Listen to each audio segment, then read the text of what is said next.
Hello and welcome to Broadcasting Scotland. My name is Lewis McMillan. Hello and welcome to Broadcasting Scotland. My name is Saoirse Healy. Hello and welcome to Broadcasting Scotland. My name is Donald C. Stuart. Broadcasting Scotland is Scotland's independent broadcaster, providing factual news, reporting on the issues important to the people of Scotland. We are committed to public service broadcasting, and with your support, we will produce even more programmes. Provide opportunities for young people interested in media production and broadcasting, and challenge preconceptions of what Scottish media looks like, amplifying Scotland's voice and reflecting its communities. We can already deliver high-quality live news, and we will create the highest quality programmes for you to enjoy. But we can only do that with your support. So please subscribe to and share our channel or donate to Broadcasting Scotland via the link in the description. Thank you. Thank you. Thank you.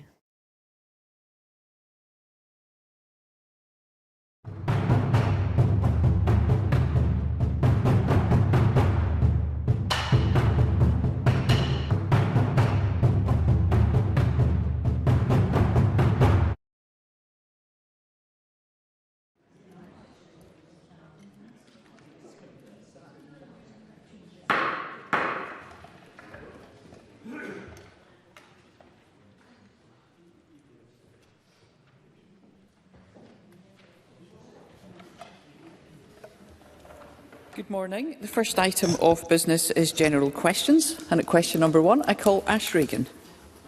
Thank you, Presiding Officer. To ask the Scottish Government whether it remains committed to rolling out universal entitlement to free school meals for all primary school children within the current parliamentary session. Cabinet Secretary Jenny Gilruth. The Scottish Government remains committed to the universal provision of free school meals in primary schools. The current financial position means that we are prioritising targeted support for those pupils most in need.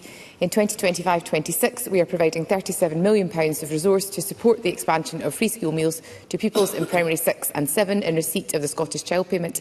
An agreement to the budget from parties across the Chamber will ensure that this work continues. Ash Regan.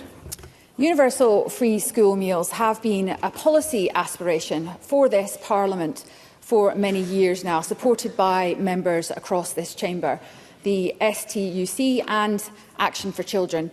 Child poverty is not unavoidable. It is, as we know, a political choice, and free school meals are essential to reduce pressure on often fragile household budgets and drive down the number of children going hungry at school.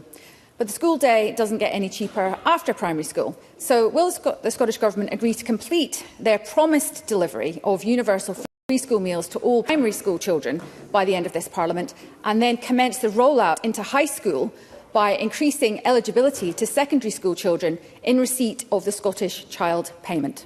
Cabinet Secretary. Presiding Officer, this Government stands by the commitment to deliver free school meals to all primary school pupils, and having taught hungry children as a teacher, I know how transformative this policy has been for families across Scotland, with those who take up the offer saving roughly £400 per child per year. Right now, we are delivering universal free school meals during term time for all 2,703 children in primaries 1 to 5 and children in special schools, as well as eligible pupils in primary 6 to secondary S6. Out with the term time, we remain the only part of the UK to provide families with extra support through our Holiday Hunger programme, with £21.75 million being provided to support free school meals to eligible families during the school holidays in this academic year. The next step of the universal rollout is a targeted approach supporting those children most in need who are in receipt of the Scottish Child Payment in primaries 6 and 7. Brief supplementary, Stuart McMillan. Thank you, Presiding Officer. Can I ask the Scottish Government what more it is doing to improve uptake of free school meals amongst children in receipt of the Scottish Child Payment, and what additional measures has the Government included in the budget for 25-26 to support with the costs of the school day for families? Cabinet Secretary. I mentioned in response to the previous member the extension of the free school meal rollout to those eligible in primary 6 and 7 in relation to those in receipt of the Scottish Child Payment. But the budget also prioritises further support for families. So, for example, we have committed to lifting the 2-child cap, uprating the school clothing grant, and also allocating £18.7 million to continue to deliver the Education Maintenance Allowance programme, providing vital financial support to young people from low-income households to enable them to remain and progress in their learning. Number 2, Audrey Nicoll.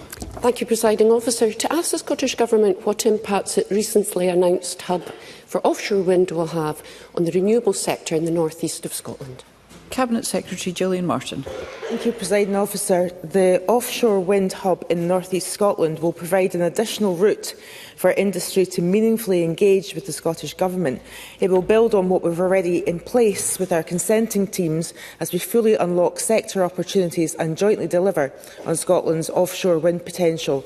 This complements our announcement of almost tripling our capital funding in offshore wind to £150 million next year, part of our up to £500 million strategic investment over 5 years, expected to unlock £1.5 billion in private investment and support thousands of new jobs. Audrey Nicoll. I thank the Cabinet Secretary for that response. Scotland's offshore energy industry has been a success story for over 50 years, and repurposing the North Sea as a global multi-agency basin will ensure the sector can power the country for decades to come. Recently, Aberdeen and Grampian Chamber of Commerce highlighted the benefits of locating Scottish Government agencies in the North East in order to accelerate planning and consenting processes for offshore wind and remove grid bottlenecks. So with this in mind, can the Cabinet Secretary provide some further detail on how the proposed Scottish Government hub will work with stakeholders to realise Scotland's energy potential? Cabinet Secretary. Well, I thank Audrey Nicoll for that question. The offshore wind hub in Aberdeen will provide an opportunity for the Scottish Government and other parties across Scotland to work with the offshore wind industry. The development of the hub is at its initial stages, and my officials will be engaging further with industry as well as other stakeholders to understand what they would actually find helpful, as well to support the offshore wind sector, which played that critical role that Audrey Nicoll describes in Scotland's journey to net zero and a just transition. Brief supplementary, Douglas Lumsden. Thank you, Presiding Officer. I welcome any pounds spent in the North East after this SNP government have treated the North East like a cash cow for far too long. So can Let us hear Mr Lumsden. Can I ask the Cabinet Secretary what funding will be made in the future to the Net Zero Technology Centre after the City Region deal funding from both the UK and Scottish Government comes to an end in 2026? Because I'm sure the Cabinet Secretary would agree that this organisation is vital for growing the renewable sector in the North East. Cabinet Secretary. Well, as we have done in the past, we are committed to fund the Net Zero Technology Centre because it does absolutely excellent work. But in terms of the words cash cow, I'm reflective very much of the fact that most of the funds from offshore oil and gas for the last 50 years have gone down to the Westminster Treasury, and Scotland, and indeed Aberdeen and the North East, have seen very little in return. I call Mercedes Vialba.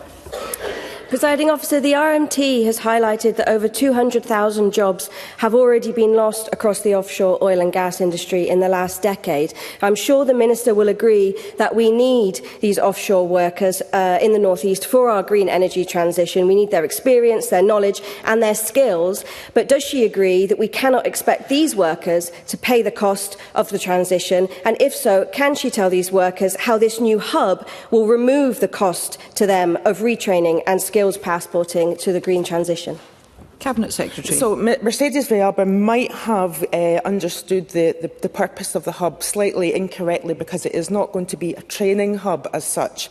Obviously, when we're working with industry partners who are actually industry-led skills passport, which is actually starting to come to fruition, I suggest that Mercedes Vialba catch up with OEUK and REUK, who are leading on this work, this vital work.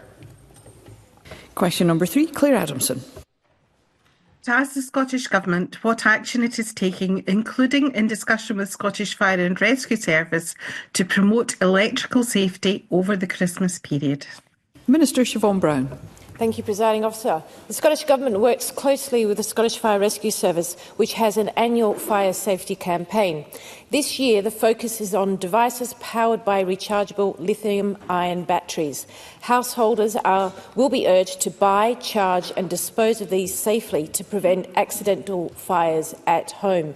In addition, SFRS will issue public safety advice over the festive period, with a particular focus on kitchen safety, as most fires start in the kitchen more than any other room in the house. Raising awareness of the risks associated with lithium-ion batteries is particularly important, as products containing them are becoming more increasingly popular. Clare Adamson. Can I thank the Minister for that answer? The research from the Child Accident Prevention Trust shows that almost 3/4 of parents wrongly believe that any product aimed at children under 5 has to be fully tested and certified safe by an independent body before it can be sold online. But online marketplaces, as the Minister has highlighted, are littered with substandard fake goods. During the festive period, will the Minister join me in emphasising the need to stay vigilant, particularly if you're buying online, stick to trusted traders and make use of freely available resources produced by organisations like the Child Accident Prevention Trust and Electrical Safety First? Minister. Thank you, Presiding Officer, and I thank Clare Adamson for highlighting this really important issue. I'm happy to emphasise the crucial role everyone has to play in their and their families' safety, and strongly urge people to only buy products from reputable retailers that they know and trust. It is vital that any electrical items are used, charged and stored carefully and safely. I urge anyone to be aware of the risks, and if you ever see smoke or flames coming from a battery or a device, if in doubt, never tackle it yourself. Get out, stay out and call 999. The Scottish Fire Rescue Service also hosts a range of fire safety information on their website that I would also recommend people to make use of. Question number 4, Stuart McMillan. Thank you, Presiding Officer. To ask the Scottish Government when it last discussed transport infrastructure in Inverclyde with Transport Scotland. Cabinet Secretary Fiona Hislop. Transport Scotland is Scotland's national transport agency and is part of the Scottish Government. My Transport Scotland officials there are in regular contact with their colleagues in planning and regional economic development departments, including a wide range of topics, including transport infrastructure in Inverclyde.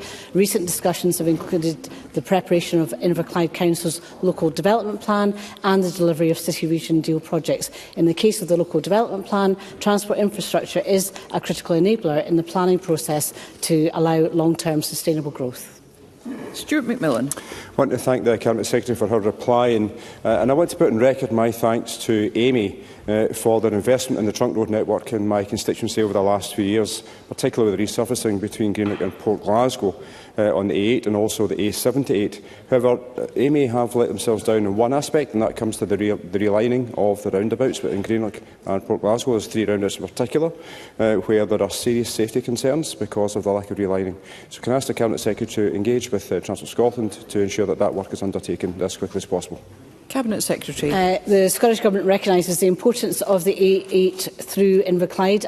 We confirm we will continue to invest to keep it well maintained and safe.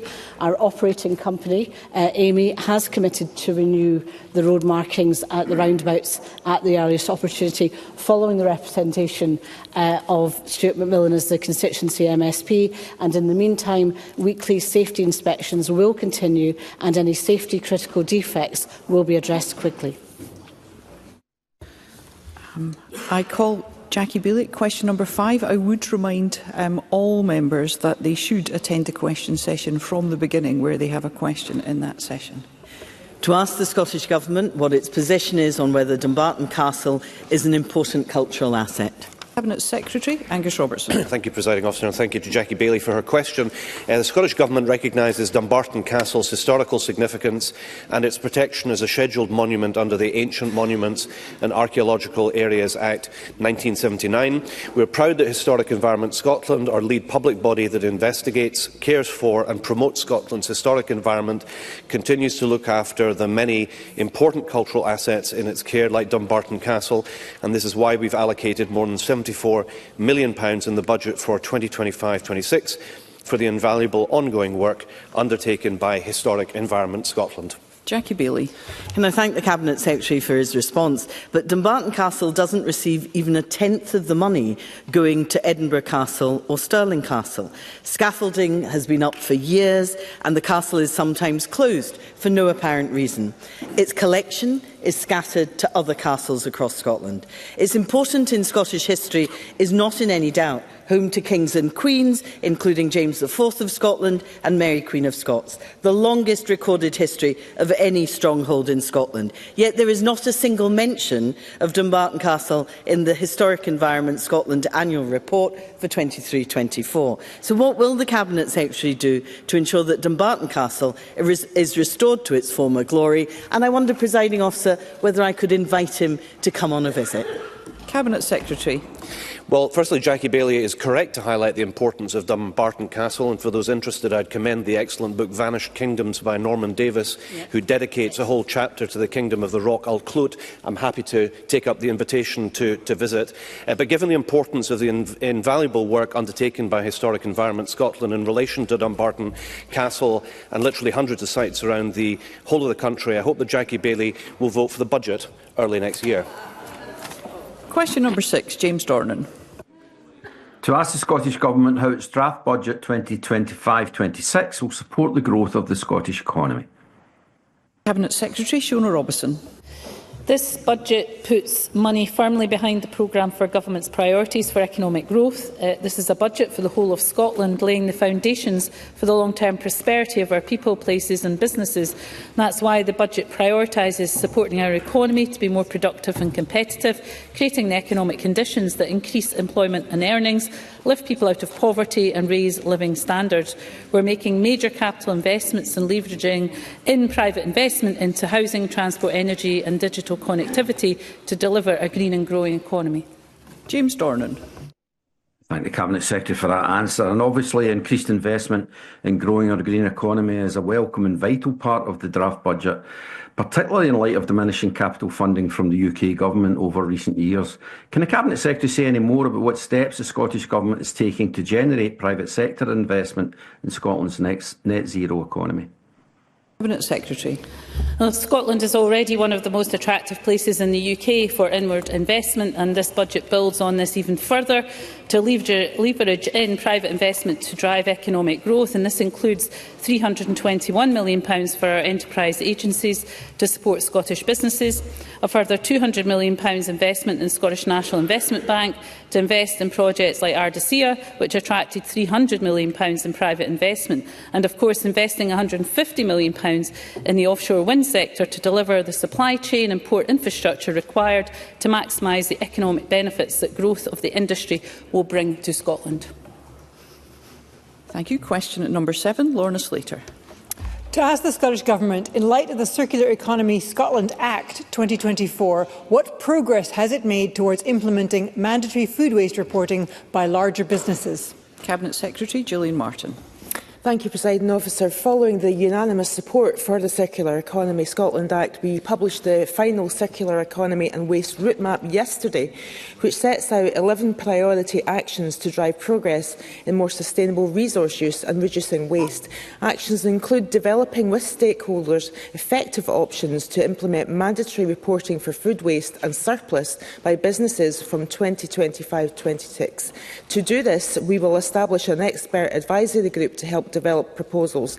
Further consultation and engagement will be undertaken as part of the development of secondary legislation informed by best practice from existing voluntary reporting. Lorna Slater. I think I heard the Minister say nothing yet. Significant amounts of good food are wasted in Scotland despite a cost of living crisis where people are struggling to feed their children and the significant carbon impact of waste food. Many businesses in hospitality, retail and food production already follow best practice and report their waste and surplus via RAP, which allows them to save money through identification of wasteful processes as well as helping them on their journey to net zero. Delaying until next year to create a new advisory group to take 2 years to come up with ideas for something that industry is already doing isn't the urgency that is required. Is the Scottish Government doing what it so often does on climate matters, setting out bold intentions but failing to follow up with effective and timely action? Cabinet Secretary. Well, I don't accept that we're doing nothing. Ms Slater characterises the action that we're taking in a rather negative way, and given that she was so closely working on this before I got responsibility for it, she knows that we need to work with businesses in order to make sure that we're doing this in the right way.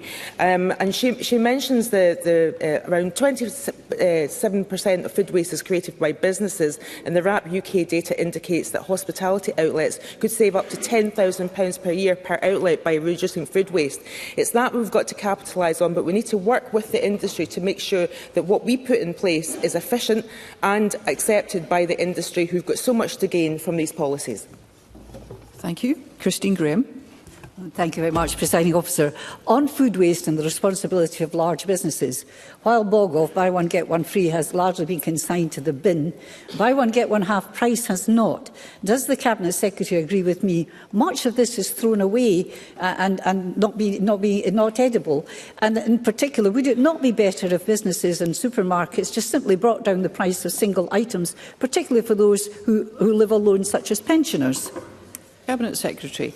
Christine Graham makes a very good point, and I think she also makes the latter part of her question there indicates that maybe some of the packaged produce that's on our supermarket shelves is not suitable for those who live alone and may face a lot of food waste as a result. So I hope that supermarkets hear Christine Graham's points very loud and clear, and I'm happy to speak to Christine Graham about what more we can do in the Scottish Government to get the message out and to work with retailers in making sure that the supermarkets are actually providing for a range of customers and eliminating food waste at source.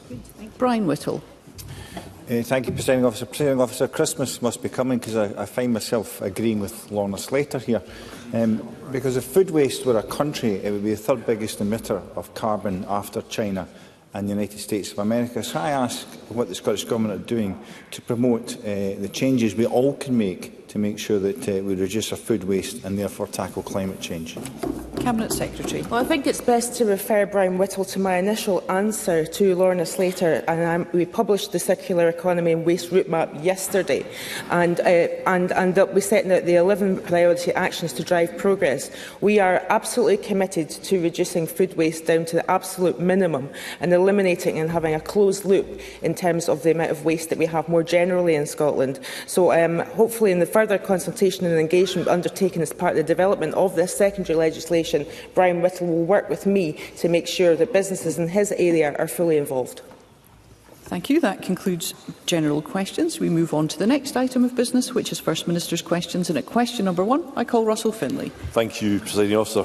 In criminal cases, prosecutors often strike plea deals with defence lawyers. This practice can result in very serious charges being watered down or dropped altogether, even where the evidence is overwhelming. And victims are routinely not told or consulted. This is not justice. I've been working with a group of female domestic abuse survivors, including Liz Shanks, who suffered from these secretive plea deals. And this week I've submitted amendments to the Government's Victims Bill on their behalf.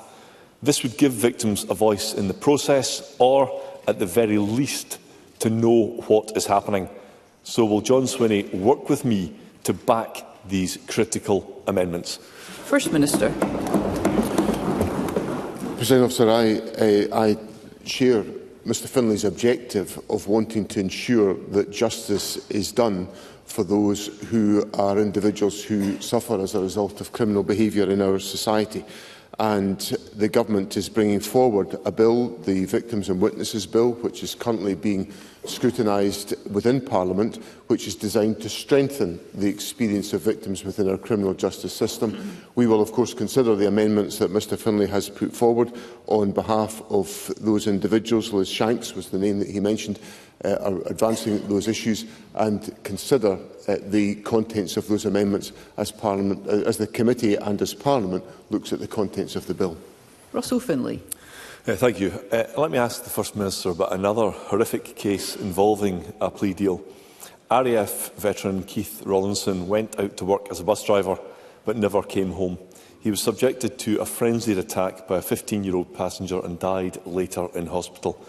And due to the sentencing guidelines. The killer received a sentence of just over 4 years, and it's possible that he won't spend any time in prison. The killer was charged with murder, but in a plea deal admitted a lesser charge of culpable homicide. Keith Widow Sue is heartbroken, hurt and confused. She told me, "The justice system keeps twisting a knife in my back. I don't want any other family to go through this hell." So does John Swinney agree that these guidelines need to be scrapped? First Minister. First of all, let me express my sympathy to Mrs Rawlinson at the loss of her husband. The attack that Mr Finlay talks about was unspeakable, and the criminal justice process has taken its course, and I extend my sympathies to Mrs Rawlinson on her loss. I cannot comprehend how she will be feeling. I think the issue that Mr Finlay raises is an important issue, but it gets us into the territory which Mr Finlay knows I have to keep well out of, which is about the decisions that are made about independent prosecutions which are taken forward by the Crown. We pride ourselves as a society, indeed the constitution of our Parliament and our criminal justice system is founded on the independence of the judiciary and the independence of the Crown in determining approaches to prosecution. That has been the fundamental building blocks of our society. Now, of course, it is important that Parliament expresses its view where it considers these issues need to be addressed to ensure that concerns about sentencing policy and about prosecutorial policies are reflected by Parliament where it is appropriate for Parliament to do so. But these decisions ultimately are taken independently by the Prosecution Service and by the judiciary. Russell Finlay. I mean, the truth is that these guidelines were issued by the Scottish Sentencing Council, which was in turn created by the Scottish Government. I also want to ask the First Minister about one of Scotland's greatest miscarriages of justice. There is absolutely no doubt in my mind that George Beattie did not, and indeed could not, have murdered Margaret McLaughlin. Campaigners, including the late Labour MP Jimmy Hood, has spent 50 years fighting for justice on behalf of George and Margaret. 4 years ago, new evidence emerged about a more likely suspect, but the authorities appeared to do nothing. Now, in his 70s and in poor health, George tells me that he fears going to his grave as a murderer. So will John Swinney consider what his government can do to right this egregious wrong? First Minister. So the first point I would make in relation to Mr Finlay's earlier remarks is that the Scottish Sentencing Council is a creation of statute, but it acts independently of the government to ensure that all of the different elements that I talked about in the criminal justice system, of an independent judiciary, an independent prosecutorial service and then an independent sentencing council that advises about sentencing approaches, is all undertaken to give all of us the assurance that the criminal justice system is operating in a fair and appropriate and a dispassionate fashion across all cases, and that nobody is prejudiced as a consequence. In relation to the case of Mr Beattie, Mr Finlay will be aware that of the route through the Scottish Criminal Cases Review Commission, where potential miscarriages of justice can be explored. They have, of course, led to cases where judgments and decisions have been overturned in the past, and that is a well-established statutory route through which these approaches can be pursued. Russell Finlay. Well, thank you. I hear what the First Minister says about the Scottish Sentencing Council, but perhaps he could heed our calls to include greater voice of victims on that council. Now, in my final question of the year to the First Minister, I want to raise the tragic case of Baby J, whose identity cannot be disclosed. Baby J was found dead in West Lothian 10 years ago. He was just 11 weeks old. The authorities knew he was at risk even before he was born, but that did not protect him. His tiny body had numerous injuries, including multiple broken bones, and a judge said that only his parents could have inflicted these injuries. But no criminal charges have ever been brought. And 6 months ago, I was pleased when the Lord Advocate told me that she had instructed a new investigation by specialist prosecutors. She also said that a fatal accident inquiry might be held. So will the First Minister back my calls for that inquiry and ensure that every effort is made to secure justice for baby Jay? First Minister. On Mr Finlay's first point, I hope that my first answer to Mr Finlay gives him reassurance that I attach the greatest of significance to the voice of victims being heard within our criminal justice system. And if there are ways in which that needs to be strengthened, indeed we have legislation before Parliament to do exactly that. Indeed, in our former lives, Mr Finlay and I scrutinised that legislation together on the Criminal Justice Committee, and we were able to cooperate there. So perhaps we may be able to cooperate on some of these questions here. So I give him that assurance that we'll look at those points. And of course there is scope for the bill to be amended on the basis of the point that Mr Finlay raises. In relation to the tragic case in West Lothian, the Lord Advocate has made clear that there should be a renewed investigation on that point.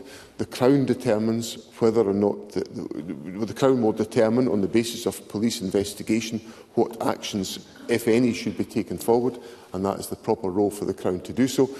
And any question of a fatal accident inquiry again rests independently on the judgment of the Crown, and the Lord Advocate has made clear her position on that, and we will of course hear more from the Lord Advocate as the case is considered. Thank you. Question number 2, Anna Sarwar. Thank you, Presiding Officer. Can I start by wishing you, everyone across this chamber and all the Parliament staff a very Merry Christmas and all the best for 2025, and say a special thank you to our emergency service personnel that will be working throughout the festive period. Presiding Officer, Scotland is in the middle of a housing emergency. While all of us here will wake up this Christmas morning to see the joy on our loved ones' faces, this year a record number of Scots will wake up without a home to call their own. Homelessness is at record levels. 10,000 children are living in temporary accommodation, and hundreds will be left to wake up in hostels, refuge centres and B&Bs. So can I ask John Swinney, is he still proud of his SNP government's record on housing? First Minister. First of all, so let me associate myself with Mr Sarwar's remarks and express my good wishes to you, Presiding Officer, for a happy Christmas, and to parliamentary staff, and to express my appreciation to those in the emergency services and our volunteer community who will be working, and our public services who will be working hard to keep everybody safe and supported during the Christmas break. In relation to the question of housing, I accept, the Government accepts that there is a housing emergency. We are not building enough houses. We've built more houses, more affordable houses per head of population in Scotland than in other parts of the United Kingdom, but we are not building enough, which is why the Government has significantly increased the housing budget for the next financial year by over £200 million.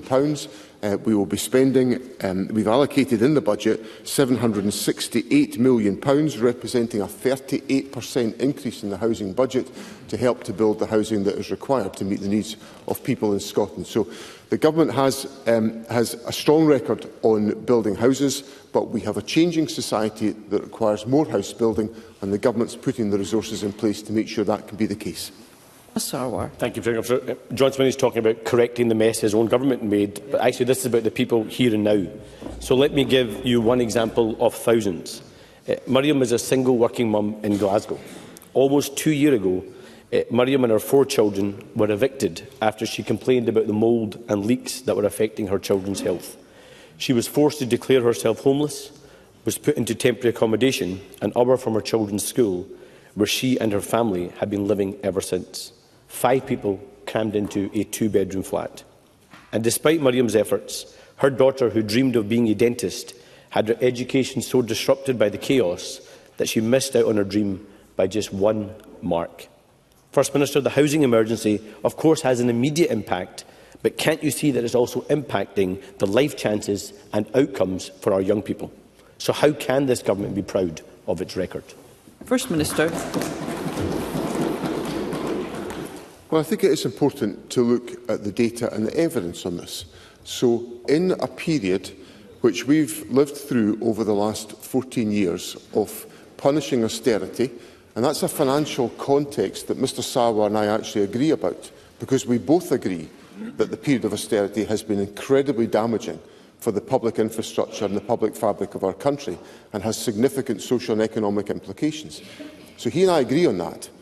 And in that context, the Scottish Government has built 73% more affordable homes per head of population than in Wales, and 47% more affordable homes than compared to England since 2007.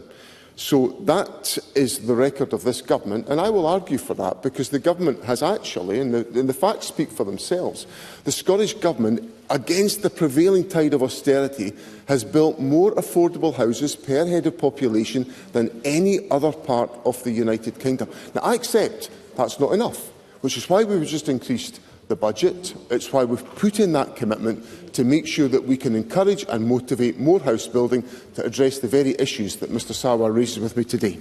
Anna Sarwar. The facts do speak for themselves. 10,000 children in Scotland are in temporary accommodation, a record high, and all the First Minister wants to do is point to other parts of the country rather than look at his own record of failure. And the truth is, this is a crisis years in the making. I would remind people, these are your constituents I'm talking about. Children in your own constituencies that are living in temporary accommodation. Always through the chair, please. The truth is, this crisis is years in the making. Miriam's heartbreaking story is just one example of thousands.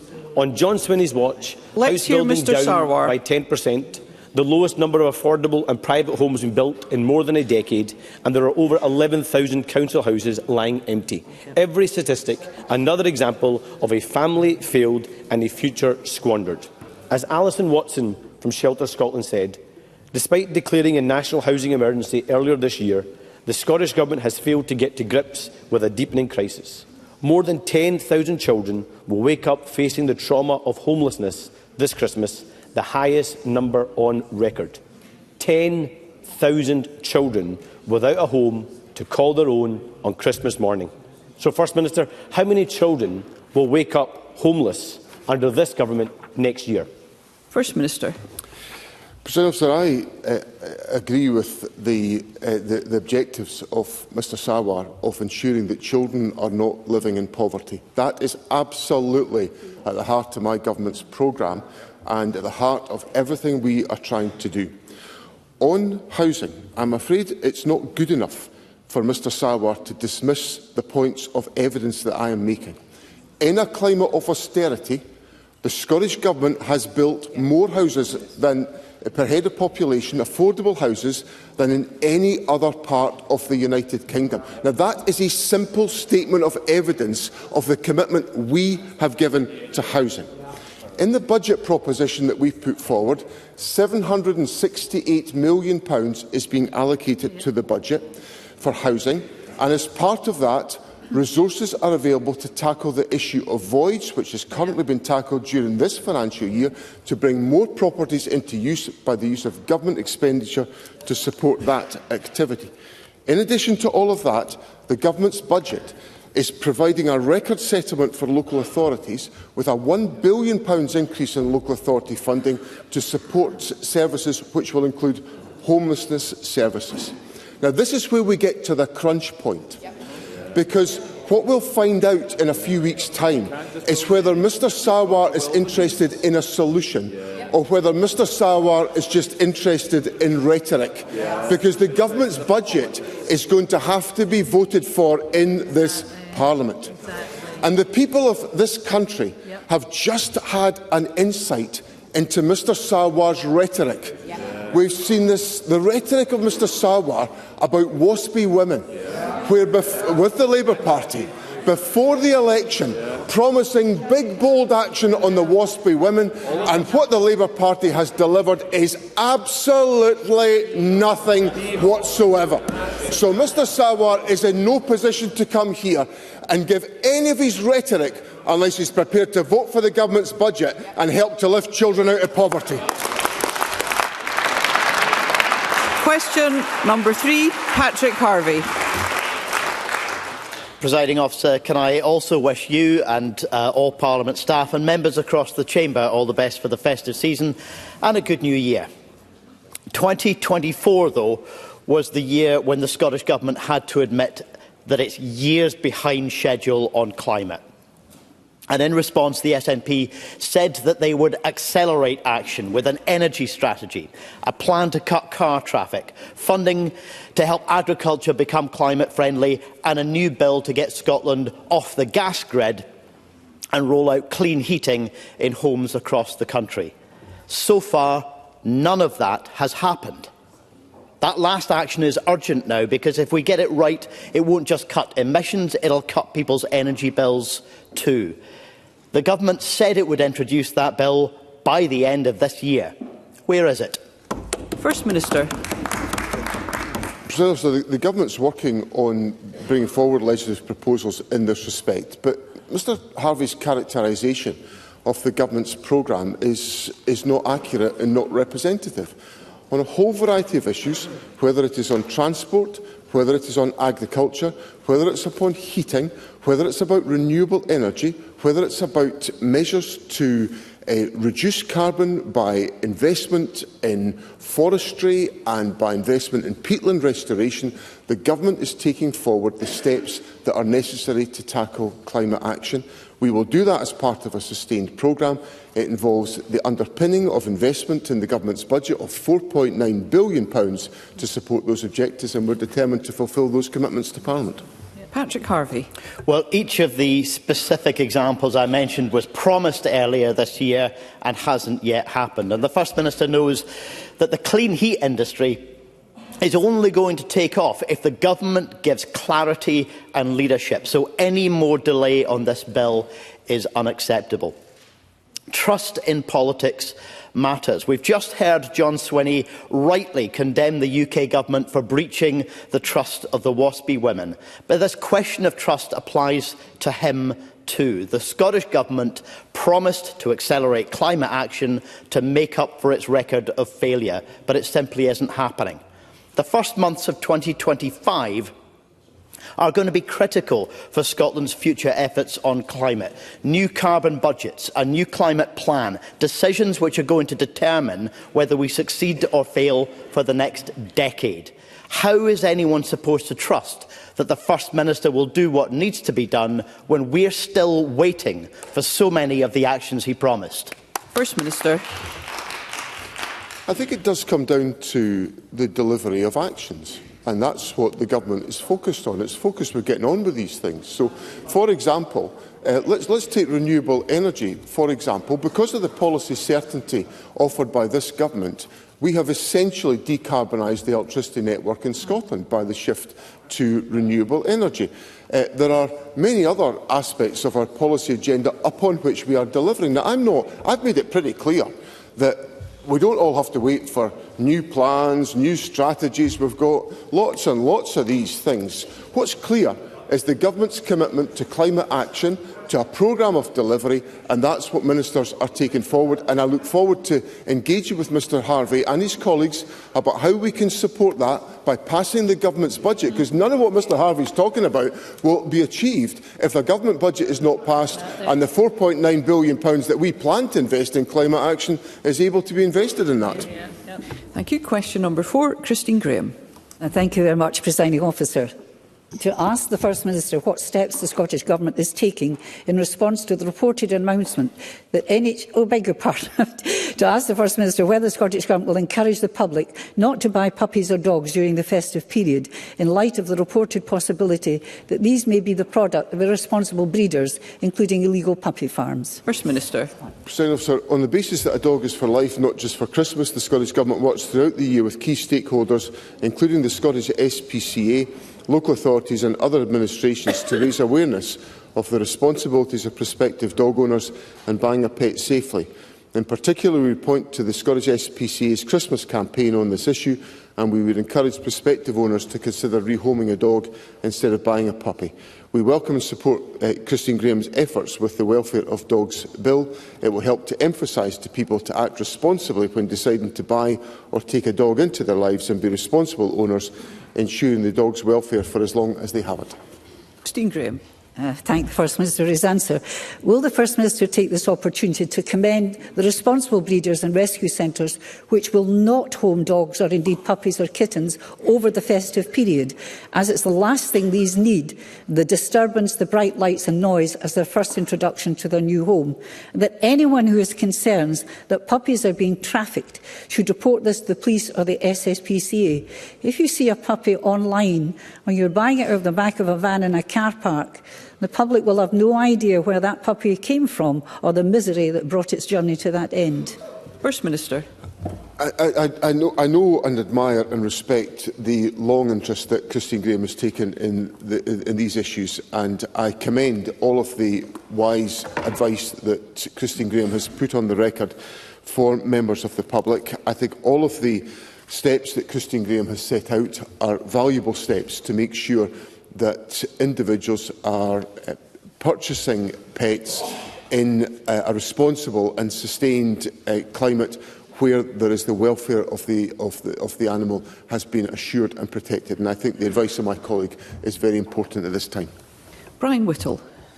Thank you, Presiding Officer. Can I also voice my support for the Scottish SPCA's efforts to promote responsible pet purchases and commend the work of Christine Graham and Maurice Golden in their efforts, along with our other agencies, to smash the smugglers. The public have an important role to play too, and because ferries are one of the key smuggling channels, especially through the port of Cairnryan, does the First Minister agree with me it's important passengers are aware of the suspicious activity and how to report it? But posters and social media efforts don't always reach everyone. So what more can the Scottish Government do to ensure more passengers receive that message? First Minister.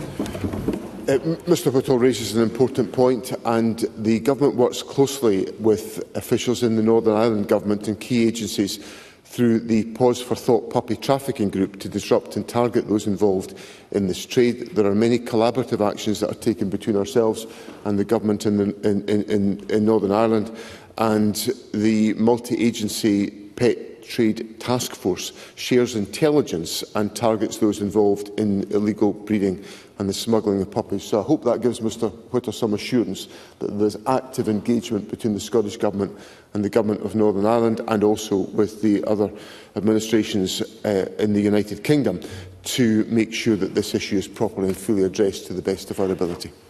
Question number 5, Sandesh Gulhani. Thank you. To ask the First Minister what steps the Scottish Government is taking in response to the reported announcement that NHS Scotland's IT software supplier, INPS, has entered administration in light of concerns that this could leave GPs without the digital infrastructure to maintain electronic health records. First Minister.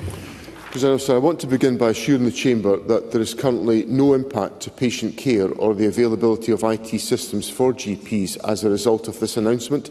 Scottish Government officials are liaising with NHS National Services Scotland, who hold the national framework contract with NPS on behalf of NHS Scotland and the NPS administrators. NSS have established an incident management team and contingency planning is underway. The Royal College of General Practitioners, the British Medical Association, GP practices and health boards in Scotland have been fully appraised of the situation. Officials have also been engaged with counterparts across the 4 nations, with a further meeting due to take place tomorrow. This is an emerging situation. The company is now formally up for sale, and I anticipate the Cabinet Secretary will be able to provide a fuller update to Parliament in January. Sandesh Gulhani. A declaration of interest as a practising NHS GP. The BMA has told me that the Scottish Government has not invested well in GP IT infrastructure. Hardware is out of date. We are using legacy software without support from software companies, and our systems in our Scottish GP surgeries are often designed for the English market, downgraded and shoehorned into our surgeries. The First Minister said there's currently no issues, but INPS supplies Vision, one of our most vital systems, and it's a disaster waiting and in the making, potentially leaving GPs unable to safely see patients. In fact, a GP in Orkney wrote to us with this exact concern. What will the First Minister do to ensure the integrity of our vital NHS IT infrastructure? First Minister. Well, the Government is focused on exactly that point, and that's why I indicated that there is an incident management team with contingency planning underway, and various of the relevant organisations that need to be advised about these issues are currently being advised. There is, of course, this technical capability within our GP practices already, and the Health Secretary will be actively engaged to make sure that our officials are doing everything they can to support the continued provision of that activity. But I come back to my key point, that there is currently no impact to patient care or the availability of IT systems for GPs as a result of this announcement. Thank you. Question number 6, Mark Griffin.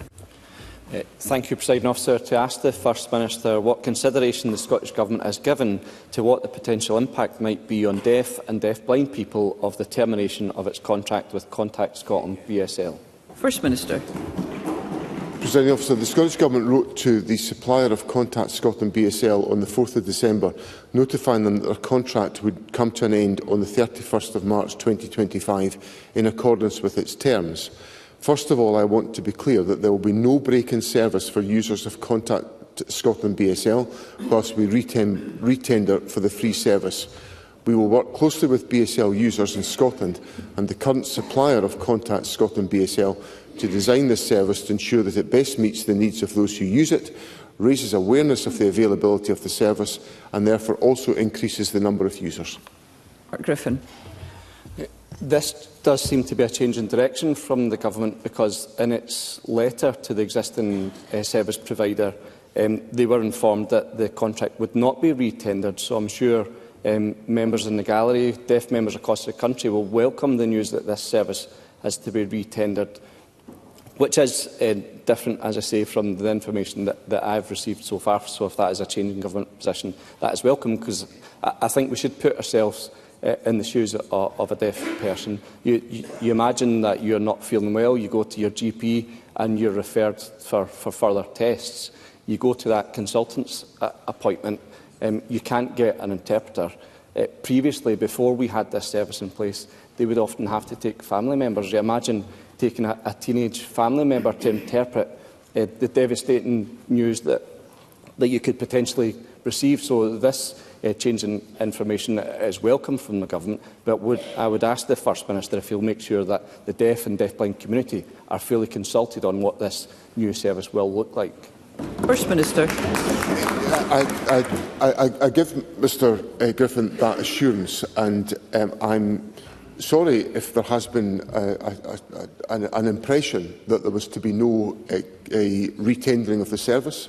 I'll make sure that that is properly explored. I know the long-standing interest that Mr Griffin takes in these issues. He's given a very distinguished contribution to Parliament on these topics, and I want to make sure that the legitimate issues he raises are properly explored. So I give the assurance that there will be engagement with the BSL community, and if Mr Griffin wishes to raise any more material with me about this to seek further assurance, he knows that I'll happily engage with him about that question, as will ministers, to make sure that this service is available for all the legitimate reasons that he puts to me today.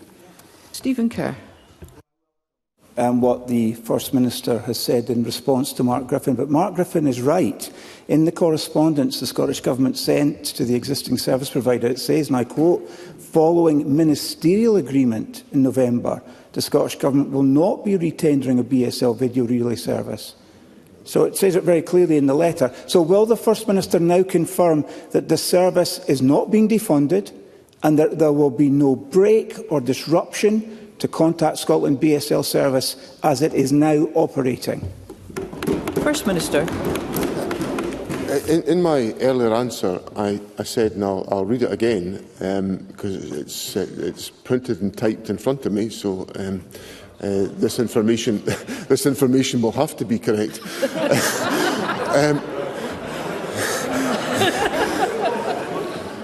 And I'm becoming slightly uneasy with the frequency with which this question is getting put to me, that this wording better be correct. I want to be clear, there will be no break in service for users of Contact Scotland BSL whilst we retender for the free service. Now, there's clearly an issue here which I need to get to the bottom of, because if I'm getting it from both sides of the chamber, I better make sure that's absolutely watertight. But that's the commitment I'm giving to Parliament today, and because I've given Parliament that commitment today, that's what's going to have to happen.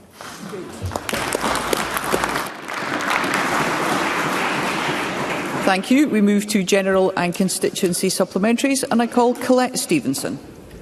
Presiding Officer, when the previous Conservative government proposed closing FCDO operations in East Kilbride, I stood with the Labour Council leader against this bad decision, one which will remove 1,000 jobs from the town and have a negative impact on many employees who are settled there. The then Labour candidate for Westminster rightly said that taking away these jobs would cause much damage. However, the new Labour government has doubled down on this Tory plan, hoping to leave as soon as 2026. However, no updates from local Labour politicians have been forthcoming, given recent developments. Previous UK government figures suggest that ploughing ahead with this move could hurt East Kilbride's economy to the tune of £30 million. Can the First Minister confirm if the UK Government has discussed this with the Scottish Government and whether the Labour administration has shared an updated economic impact assessment for the cost of its abandonment to East Kilbride? First Minister. So first of all, let me express my thanks to the committed workforce at the FCDO in East Kilbride. They have a long history and long tradition of contributing towards international development activity from East Kilbride. It's been a source of great pride within that community and across Scotland. I'm not aware of any direct contact with the Scottish Government on this issue or any updated economic assessment, but I will, if there is any update required to Colette Stevenson on that point, I will make sure that is forthcoming to her, because we do value this employment and recognise its importance in the East Kilbride economy. Holly McNeill. On Sunday, the 15th of December, the day of the Scottish Cup final, we witnessed appalling scenes of violence and disorder in the city centre of Glasgow, caused by groups of football supporters, not representative, of course, of the vast majority of football fans. So let me say firstly, I agree with the First Minister when he said in response to this that the clubs have a role to play in preventing this disgraceful behaviour. So we agree on that. But my question is, given the police are now trying to identify those responsible by the use of CCTV and social media footage, is the First Minister aware that CCTV cameras in Glasgow are no longer staffed 24 hours, 7 days a week? So before the 3 p.m. shift, that means you cannot zoom in or have detailed monitoring of disorder in real time. Now, I fully appreciate that the First Minister will say that you're not responsible for CCTV in Glasgow. But what I'm asking for is for the First Minister not to stay silent about this. And does he believe that Police Scotland need all the resources available to tackle crime, not only in relation to football events, but other crimes such as violence against women that often occur out with these hours? So does the First Minister agree? You may not be aware of this, I appreciate this. Briefly, please. It's an absolute scandal that Police Scotland were not consulted when Glasgow City Council removed 24/7. I would like the First Minister to agree with me on this. Thank you. First Minister. Sir, I'll have to look into the specifics of the CCTV shift patterns, because it's not something for which I carry responsibility, so I'll have to explore that point. But on the substantive issue that Polly McNeill puts to me, first of all, I want to make it clear that the overwhelming majority of the fans who attended the football match behaved perfectly well. This is a minority that we are talking about, and their behaviour has got to be addressed. It is just not acceptable for Christmas shoppers to have to go through what they went through on Saturday. And whether it's Christmas shopping or any other day, it's just not on. The clubs have got a role, the police have got a role. Police Scotland had the situation in the city centre, unpleasant as it was, entirely under control, and they adapted their operational planning to deal with the situation as it emerged. So I have every commendation for the police in the way they deployed their resources. But fundamentally, it is unacceptable for football fans, even a minority, to behave in the fashion they behaved on Sunday. There cannot be a repeat of that. The police will be planning to deal with all of that, but the clubs have got to take action, and those responsible have got to be apprehended. David Torrance. Thank you, Presiding Officer. Harlan and Wolff's deal with Navanta will save thousands of jobs, many of them at the Meffel Yard in my constituency. Will the First Minister join me in welcoming a deal which will protect both the workforce and shipbuilding industry in Scotland? First Minister. Sir, I do welcome the very positive news that's come from the deal between Harland & Wool and Navantia. This has come about with a great deal of engagement from the Deputy First Minister, trade unions, management and staff, and collaboration with the United Kingdom Government. It will obviously provide security and reassurance to employees at the Methil Yard in Mr Torrance's constituency, and also at the Arnish site in the Western Isles in the constituency of Dr Allen. So this is welcome news, and I'm delighted to see it. Jamie Green. Thank you, Presiding Officer. I'm sure we're all looking forward to our festive break. I know I certainly am. But it's fair to say that there are many people across Scotland find Christmas and New Year a very difficult time of year, particularly those facing social isolation, loneliness, grief, depression or illness. We often see, unfortunately, huge spikes of domestic violence at this time of year, fuelled mostly by alcohol. So, as well as paying tribute to those frontline blue light workers that we all thank for their time and service, can we also pay tribute to the vast armies of volunteers in the third sector who, day in, day out, 24/7, 365 a year, will also be there to help people in times of need and trouble? And as we look into 2025, will he commit his government to supporting the third sector as best we can, given that their work very often starts when other public services end? First Minister.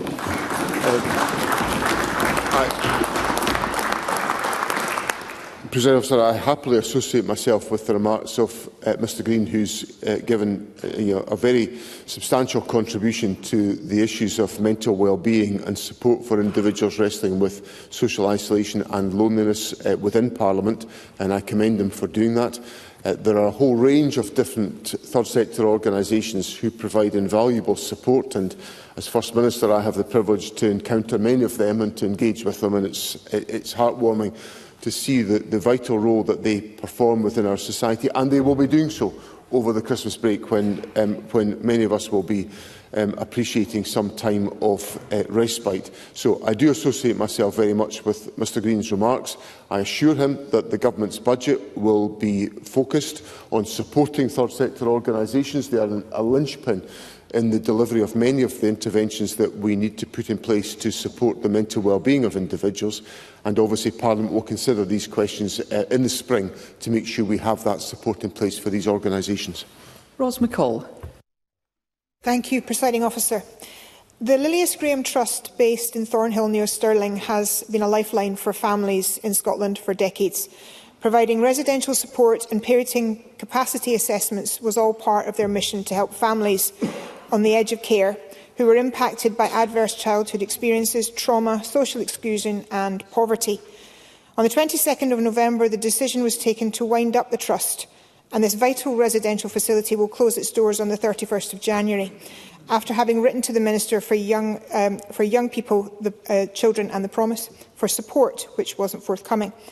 Now, given that the sustainability of services at this centre of the Scottish Government's commitment to keeping the promise is vital support given by third sector organisations such as the Lilias Graham Trust in improving the lives of children, families and communities at risk of disappearing altogether.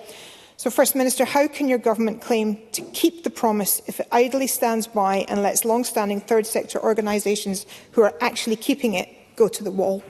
First Minister.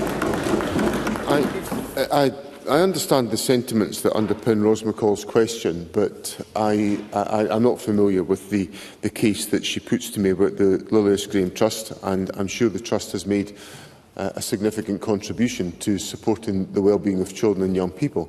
But there will, as is always the case in some of these areas, be changes to service provision that are driven by changes in the way in which we support families. For example, at the heart of the promise is a determination to try to keep families together and to avoid the separation of families. So there may be a shift in resources to put more resources into supporting families, to keep them together, and that would be consistent with the direction of policy within the promise, because that is fundamentally the core point in the promise.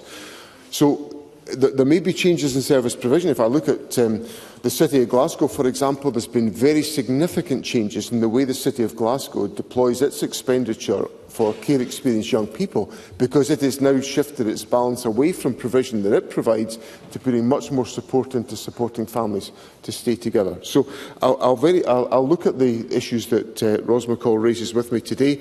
I'll take counsel from the Minister for Children, Young People and Keeping the Promise, and I'll reply in writing to Ros McCall about the issues involved. Bob Doris. Presiding Officer, my constituency has no banks. They've all deserted the communities I serve. At Springburn Town Centre, however, there's a Crown Post Office. It's an anchor tenant in the local shopping centre and provides a vital service to hundreds of customers every week. A strategy agreed by the UK Labour Government and being taken forward by the Post Office could act this service and be a body below for financial inclusion and local regeneration plans. Can I ask the First Minister how the Scottish Government can help support areas like Springburn facing such challenges, and will he write to the UK Government, as I have done, urging them to halt this flawed process and to engage meaningfully with local communities and trade unions to ensure the Post Office can have a strong and vibrant future at the heart of Springburn? First Minister. President, I understand the importance of the point that Mr Doris puts to me, and I can confirm that the Minister for Public Finance, Ivan McKee, has written to the UK Government on this question. In the absence of banking facilities, the Post Office becomes central to the delivery of access to finance for individuals. And given the concerns that Mr Doris has raised, and there was a parliamentary debate on this subject, I think led by Mr Gibson the other day, which provides an illustration of the degree of parliamentary concern on this question. So I do confirm that we will that letter has been written, and we will engage with the UK Government on trying to find a different approach to this flawed process. Daniel Johnson.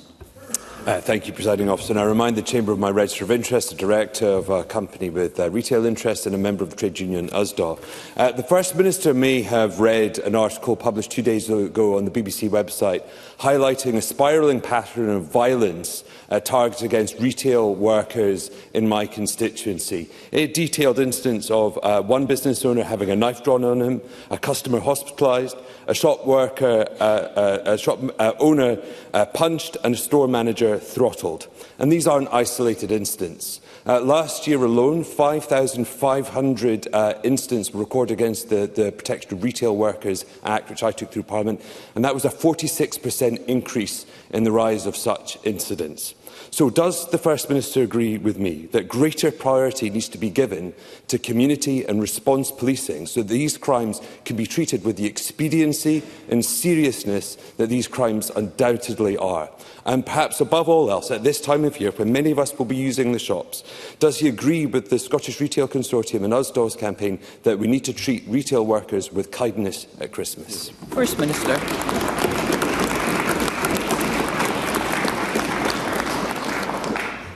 I think we should treat retail workers with kindness 365 days a year, because the root of the issue that Mr Johnson raises is criminal conduct and the fact that people are not behaving appropriately. And whether that's about criminal conduct or disrespect to retail workers, it is part of the same pattern. So I agree with the sentiments that Mr Johnson puts to me. The Government has put into the budget £3 million as a specific intervention to tackle retail crime. This will be taken forward as a partnership between the retail sector and the police, and this will be in addition to an investment next year of a record £1.62 billion for policing, which is an increase of £70 million on 24-25, which I think provides the resources that enables us to have effective community policing, and I'm advised on that point by the Chief Constable of Police Scotland. And of course, all that we need to do is we need to pass that budget, and I just leave that message and that clarion call to Mr Johnson to be able to support the Government to make sure we can get on with tackling the legitimate issue that he puts to me by making sure the Government's budget is passed in February. Thank you. That concludes First Minister's questions, and there will now be a short suspension to allow those leaving the Chamber and the public gallery to do so before the next item begins.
Question number 1, I call Paul O'Kane.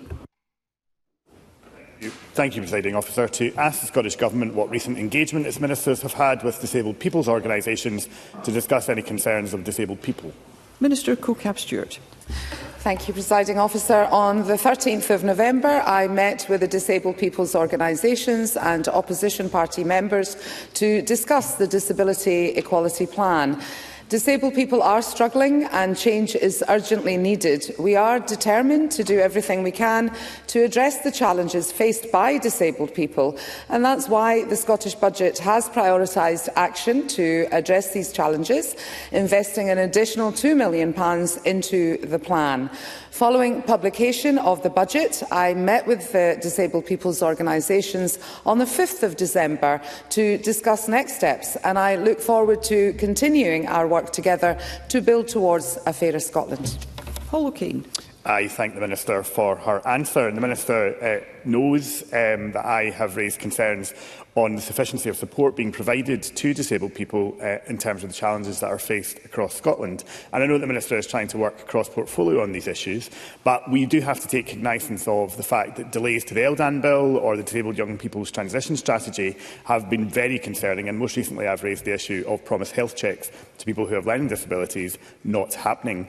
I think disabled people and DPOs want to see a renewed focus to deliver on those concerns when we return from recess in the new year. So can I ask the Minister what concrete action can the disabled community expect in the new year, in 2025, to finally address in full those concerns I have mentioned and tackle a significant challenge faced, not least of which is a disproportionately high poverty rate?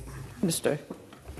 I thank Paul O'Kane for his interest, and I thank him for acknowledging the hard work that is going on in collaboration and in cooperation. We continue to do that. We are committed to delivering positive change for disabled people, as I have already mentioned, the £2 million to enhance the Disability Equality Plan in recognition of the work that is needed to improve disabled people's lives. We introduced the pension age disability payment, which is worth between £290 and £434 a month to people of state pension age and over who are disabled. The child winter heating payment will help households with severely disabled children manage the additional costs that they face this winter. We've also secured an agreement of energy suppliers, consumer organisations and the disabled people's organisations to co-design a social tariff mechanism to evidence its viability. And after recess, I will continue to work in collaboration cross-party and with the DPOs to advance further steps. Thank you. Question number 2, Humza Yousaf. To ask the Scottish Government whether it will provide further details on the implementation of its social isolation and loneliness strategy, Recovering Our Connections 2023 to 2026, particularly in relation to urban areas. Minister Stuart. Thank you for the question. The Scottish Government acknowledges that loneliness is a public health issue that impacts people across Scotland. Our December budget confirmed funding in 2025-26 to support projects tackling social isolation and loneliness through our Social Isolation Loneliness Fund. The fund supports the delivery of our Social Isolation and Loneliness Delivery Plan, and we are providing £3.8 million over 3 years to 53 community projects across Scotland that provides opportunities for people to connect. 26 out of the 53 funded organisations are based in urban areas such as Edinburgh, Glasgow, to which the member has his constituency, Aberdeen, Stirling and Inverness. Humza Yousaf. Can I thank the Minister for a very detailed response? There are a number of excellent organisations and community groups in my constituency and, of course, indeed, right across Scotland that do so much to combat isolation, especially during the Christmas and festive period.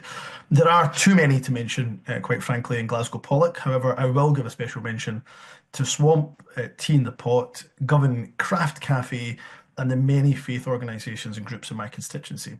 Does the Minister agree with me that local community organisations play a vital role in combating isolation and loneliness, often supporting people that other services cannot reach.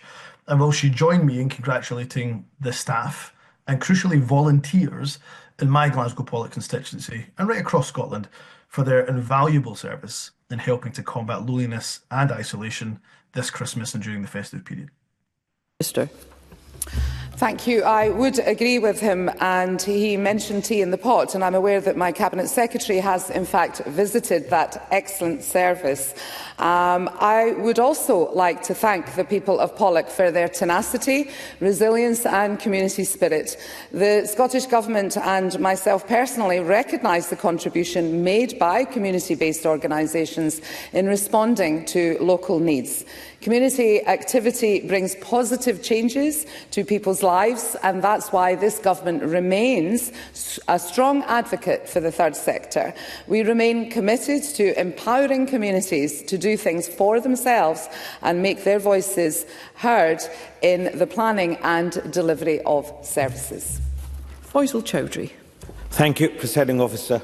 While Christmas is a happy time for many, for some, it can be the most difficult and lonely time of the year. Social isolation services like befriending have been shown to greatly improve well-being. Can the Minister advise how the Scottish Government is ensuring people who need these services are offered them, including referrals from other public services like the NHS or schools? First Minister. Minister. Thank you for the question. We have identified priority groups for the Social Isolation and Loneliness Fund. For instance, young people, disabled people, people with a mental health condition, older people and people living in areas of deprivation or on a low income. Alongside members of the advisory group, we are analysing the impact of the Social Isolation and Loneliness Fund that has reached just over 11,000 people in year one. Our delivery plan also contains a number of actions aimed to stimulate activity across government and beyond that helps tackle the stigma associated with loneliness and provides opportunities for people to connect. Question number 3, Graham Simpson. Thank you. To ask the Scottish Government what it is doing to address wait times in temporary accommodation. Mr Paul McMillan. Increasing the supply of affordable and social housing is key to reducing the time spent in temporary accommodation. The proposed 2025-26 Affordable Housing Supply Programme budget of £768 million more than reinstates funding to 23-24 levels. Additional investment of £42 million in affordable housing this year has been targeted to 5 local authorities in the Central Belt, with sustained temporary accommodation pressures to increase the supply of social and affordable homes through acquisitions and bringing empty social homes back into use. We are also working with energy suppliers to address issues to ensure empty social homes can be turned around more quickly. Graham Simpson. Can I thank the Minister for that answer, but I'm sure he'll agree with me that some of the waiting times in temporary accommodation have been absolutely appalling. There was one case in South Lanarkshire where a child spent 420 days in temporary accommodation. There was an adult who endured a 760-day stay. That's just unacceptable. So, given that the First Minister earlier said we are not building enough houses, does the Minister agree with me that we need a better approach and that it actually should be targeted at those areas most in need? Minister. A few points. First of all, and I'll touch on some other actions that we're taking. First of all, there was a capital budget cut last year from the Tory government, and I think that's an important part. We also had the freezing of the local housing allowance, so these are important contexts. I think in addition to the £42 million acquisition I talked about, there are other actions that this year's budget is looking at. £4 million for additional funding for homelessness provision, £2 million for empty homes initiatives, and we're also spending £90 million and continue to do so, even under this Labour government, in discretionary housing payment. To come back to the point I mentioned about the £768 million, that's going to produce 8,000 homes. We're also looking at, in terms of, well, and Mr Simpson knows this, and we've discussed this as well, is also about the housing bill and talking about prevention duties as well. So this government is taking a number of actions in regards to homelessness and will continue to do so. Question number 4, Willie Coffey. Thank you. To ask the Scottish Government what assessment it has made of the benefits of the Scottish Welfare Fund for constituents in Kilmarnock and Irvine Valley. Cabinet Secretary Shirley-Anne Somerville. The Scottish Welfare Fund provides an essential source of crisis support and helps people with independent living in Scotland. Last year, people in Kilmarnock and Irvine Valley benefited from nearly 1,800 community care grants, totalling over £765,000 and almost 3,500 crisis grants with a value of over £168,000. Those living in Mr Coffey's constituency will also benefit from the additional funding for East Ayrshire Council from the recently announced £20 million investment into the fund. This is on top of the £1.1 million funding already provided by the Scottish Government for the Council this year. Willie Coffey. Can I thank the Cabinet Secretary for that reply? In 2023-24, over £1.3 million of Scottish Welfare Fund support came to East Ayrshire alone, benefiting my constituents during the worst of the cost of living crisis. Can the Cabinet Secretary outline what role the Welfare Fund is due to play in the year ahead in the Scottish Government's priority mission to eradicate child poverty? Cabinet Secretary. Well, Mr Coffey is quite right to point out to the important role that the Scottish Welfare Fund has within our benefits and support system, presiding officer, and it is a key priority for the Scottish Government to continue that essential source of support for those in crisis. But we also must do what we can to continue to press the UK Government to take the actions at source, such as an essentials guarantee, which would lift people out of poverty, would cure that systemic challenge that we have about the inadequacy of UK Government benefits, and therefore be able to ensure that the Scottish Government would have more flexibility about how we could use the Scottish Welfare Fund to support more people. Question number 5, Carol Mockin. Thank you, Presiding Officer. To ask the Scottish Government what levels of support are currently available to women experiencing domestic abuse. Mr Cocap Stuart. Thank you. Domestic abuse is abhorrent. That is why we are providing record levels of funding to vital frontline services to support survivors. We fund Scotland's domestic abuse and forced marriage helpline to ensure round-the-clock specialist advice is available. Through our £19 million per year Delivering Equally Safe Fund, which I recently announced will be extended for another year, we support a range of organisations across Scotland to ensure that vital support to women and children is available locally. Our Victim-Centred Approach Fund will provide £18.5 million for specialist advocacy support for survivors between 2022 and 2025. Carol Mockin. Thank you. Can I thank the Minister for that answer? I know violence against women and girls is a priority for this Minister and, of course, the Scottish Government. The Minister will know, according to Police Scotland, between April and September 2024, the number of domestic abuse crimes have risen by 2,028 since last year. In addition to this, we know through Scottish Women's Aid that on average 25% of women who have suffered economic abuse report that it continues after leaving their abuser. And so with this in mind, what has the Government done or could be doing to protect and support the rising number of women who experience and survive domestic abuse with that particular experience of economic abuse after they leave? Minister. Well, as I said, domestic abuse is a total blight on our society, and we've had extensive discussions during the 16 days of activism against violence against women and girls. I acknowledge that there has been a small increase in the number of incidents that have been reported to the police, but we know that many of these crimes go unreported. I would encourage victims to seek help and support. We are continuing to make changes to the justice system to make it easier to report incidents, and we have legislated to give police, prosecutors and the courts greater powers to tackle domestic abuse crimes.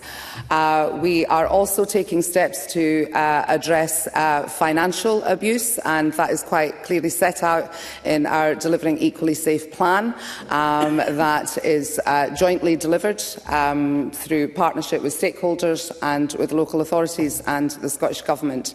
And I'd also like to take the opportunity just quickly to highlight the £500,000 fund, the pilot that was the fund to leave. That provided financial support to women who were leaving an abusive relationship, and the assessment is nearly at the end stage, and I will be able to report back soon. Thank you. I'm really keen to get in all members who have pressed and concise questions and responses would help in that regard, and I call Tess White. Minister and Cabinet Secretary, I've been contacted by women's support services in my region about the devastating impact of Labour's national insurance hikes. One service estimates that it will cost £9,000 and their budgets are already cut to the bone. They've got waiting lists of 6 months or more. It will likely have to lose a practitioner, and the impact on survivors is going to be absolutely awful.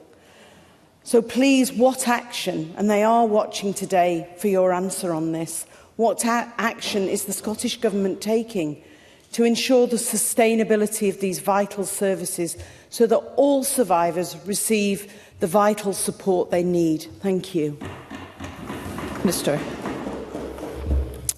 I'm aware of time, so I will be brief. I acknowledge that this is a massive impact on the third sector, and I think we would all appreciate if everyone in this chamber could join on pressing the UK Government to actually address their economic decisions which are having an impact.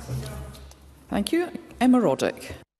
Thank you, Presiding Officer. I share the concern of many of my constituents with the news that the Highland Council is considering plans to invite a single provider to deliver domestic abuse services for all genders across the Highlands.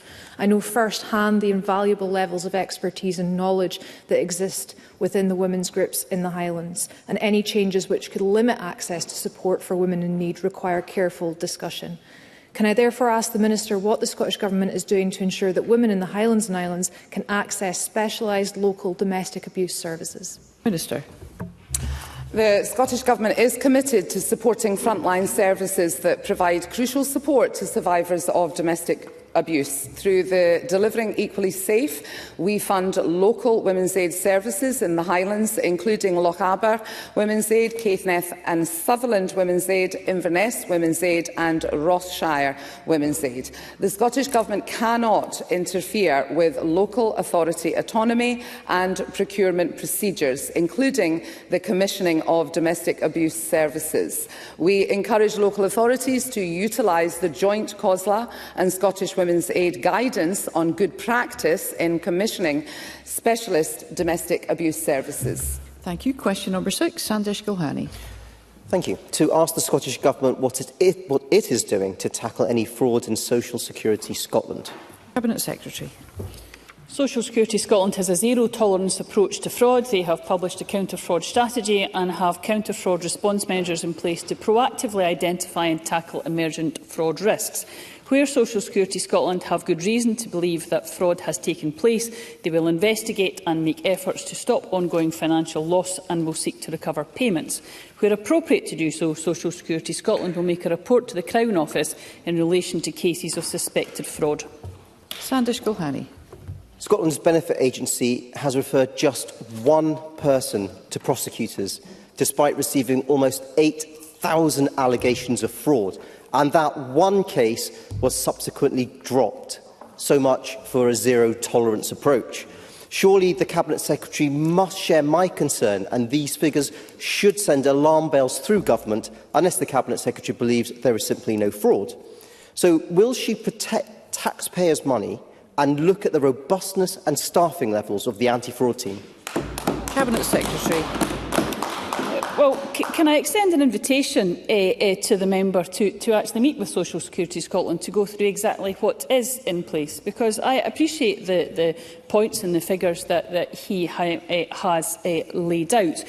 But I would say to him, it does not necessarily reflect that there is an issue in the system. And I think it would be useful, rather than what we can go through in the Chamber, to talk through exactly what happens with the claims that come in around fraudulent activity, and exactly the very, very detailed processes around current fraud risk and the suspected fraudulent activity, and what exactly happens. There is an enormous amount we could go into, Presiding Officer, around the investigative methodology and data analysis and the working with partners to approve the appropriate response for fraud. Not all will be something that should go to the Crown Office, but there is very, very stringent measures in place within the agency, and I would invite the member to meet with the agency to talk through this in details. And if he still has any concerns, I would be happy to discuss those with him in detail. Kenneth Gibson. Thank you, Presiding Officer. The Cabinet Secretary will agree it's vital to minimise any fraud, not just on Social Security Scotland, and be aware that the UK taxpayer was defrauded of tens of billions of pounds during the COVID pandemic, from dodgy personal protection equipment to some employers falsely claiming furlough payments. What cooperation has there been between the Scottish and UK governments in trying to recover this and money lost through tax evasion by wealthy individuals? I'm not wholly content that that relates to the substantive question, so I think we will move on to question number 7, and I call Gordon MacDonald. Mr Gibson, I have ruled, and I call Gordon MacDonald for question number 7. To ask the Scottish Government, in light of the announcement in its draft budget 25-26 that it plans to mitigate the UK Government's two-child benefit cap policy in Scotland, what it estimates the cost will be of doing so per affected child. Cabinet Secretary. Universal Credit Child Element is currently worth £287.92 per month for the first 2 children in a household, and mitigation will seek to make a payment equal to the Universal Credit Child Element for each eligible third and subsequent child in a household impacted by the cap. At current levels, that would be almost £3,500 per child per year. CPAG, the Child Poverty Action Group, estimates that mitigating the 2-child limit in Scotland could lift around 15,000 children out of poverty. Gordon MacDonald. I thank the Cabinet Secretary for that answer. The Labour Government that promised change has left it to the devolved governments to mitigate the most pernicious and costly Tory austerity measures like the 2-child limit. Can the Cabinet Secretary outline the total cost to the Scottish Government of all the UK Government policies that are being mitigated, including the 2-child benefit cap? Cabinet Secretary. Next year, in our draft budget, mitigating the impacts of UK Government policies will rise to over £210 million per year, an increase of over £56 million. This includes spending over £99 million on discretionary housing payments to mitigate the bedroom tax and the benefit cap, maintaining our £41 million commitment to the Scottish Welfare Fund, which provides crisis support and helps eligible people to establish independent living, and around £70 million above the block grant adjustments to mitigate the winter fuel payment cut, ensuring all pensioners' households will receive a minimum £100 of support next winter. And, Presiding Officer, I noted with some disbelief that only yesterday the Secretary of State for the Department of Work and Pensions seemed to suggest that despite this Parliament and this Government not having the powers, that somehow it's up to the Scottish Government to also alleviate the critical situation of the WASPy women. And once again, that is a deep disappointment and an abdication of the responsibility of the UK Government on this, and indeed the other areas that we mitigate against. Liz Smith. Thank you. Cabinet Secretary, the Finance Cabinet Secretary said in her statement to the budget that there would be information required, data information required from the DWP before the Scottish Government could set a cost to this mitigation. Could the Cabinet Secretary for Social Security spell out exactly what data would be required and how that will be implemented for this policy? Cabinet Secretary. So we do need some additional information and data sharing with the DWP. That work has now begun with the DWP. Letters have been exchanged, and the officials from both Social Security Directorate within the Scottish Government and the DWP are now working with that. I would be happy to provide the data that we think is still required. It may still change because we are working through that, and we are in essence in the first sprint of the discovery phase for what needs to happen on that. So with the caveat that it may change with that discovery work, I'd be happy to provide Liz Smith with that information. Question number 8, Clare Hawley. To ask the Scottish Government how the measures announced in its draft budget 2025-26 will support its mission to eradicate child poverty. Cabinet Secretary. The Scottish Budget for 25-26 prioritises action to eradicate child poverty, outlining wide-ranging investment to support progress on this national mission. In addition to our continued investment in measures such as the Scottish Child Payment, early learning and childcare and free bus travel, we have announced increased investment in the affordable housing supply and the expansion of breakfast clubs and free school meals. Importantly, we have also committed to spend £3 million to develop the systems necessary to effectively scrap the impact of the two-child cap in 2026, and CPAG estimate that scrapping the two-child limit in Scotland could lift 15,000 children out of poverty. Clare Hawley. I thank the Cabinet Secretary for that answer. Poverty campaigners have made clear that for child poverty to be eradicated in Scotland, policymakers cannot work in a silo. Can the Cabinet Secretary outline how the First Minister's 4 priority missions support one another and how the draft budget ensures low-income households in Scotland are set to benefit not only from more generous and comprehensive social security than the rest of the UK, but also from a thriving green economy and improved public services? Cabinet Secretary. Well, Clare Hawkey is quite right to point out that with the eradication of child poverty being a defining mission of this government, it is not just for this portfolio, but indeed for all ministers to take exceptionally seriously, which is why we have the cross-government response that we do, and I believe that the budget demonstrates that, presiding officer, whether we see that through the investment in employability, whether we see that in the investment in housing, or indeed in social security, where we have the universal winter fuel payment being reintroduced, and that work for the two-child cap.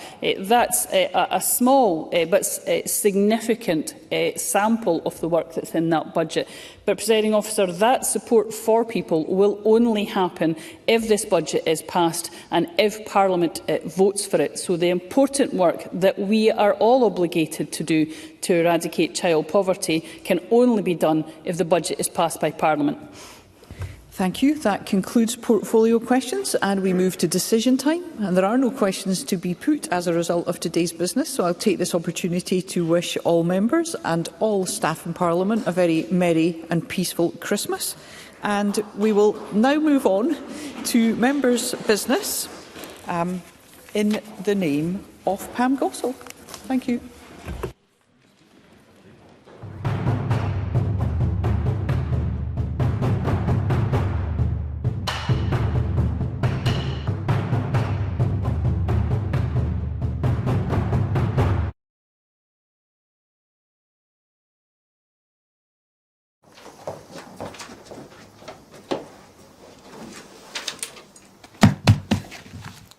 Hello and welcome to Broadcasting Scotland. My name is Lewis McMillan.